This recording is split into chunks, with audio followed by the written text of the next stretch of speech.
Je me suis marié, je voulais faire ça avant la Troisième Guerre mondiale et je vous conseille de vous y mettre aussi. Bref, j'ai ramené ma femme avec moi ici dans le désert. Je lui ai dit, ici c'est pas les vacances, viens je te montre. On a fait 500 km de route pour atteindre un village où les gens sont littéralement oubliés. C'est une zone qu'on appelle le triangle de la pauvreté. Et dans cette magnifique aventure, il y a une histoire qui nous a marqués. On est parti effacer des dettes et parmi ceux qui étaient le plus dans le besoin, il y avait celui qu'on prénomme Al-Hafid.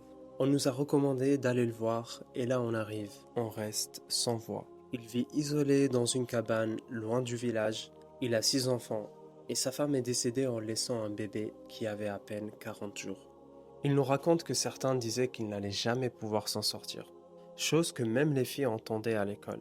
D'ailleurs, malheureusement, elles n'y vont que très rarement à cause de la distance. Donc on lui annonce que ses dettes sont effacées. On lui donne un peu d'argent et on repart.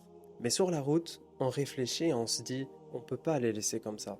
Alors on fait demi-tour, on revient vers lui et on lui annonce qu'on va lui construire une maison. De là, il retient ses larmes et la première chose qu'il dit, c'est que ses enfants vont enfin pouvoir se laver ainsi qu'aller à l'école.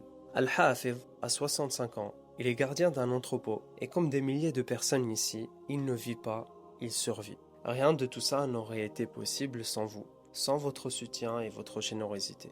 Maintenant, l'objectif n'est pas de s'arrêter à Al-Hafid, mais d'enchaîner les aides. Et chaque fois qu'on croisera une personne ou une famille dans le besoin, on essaiera d'apporter une solution.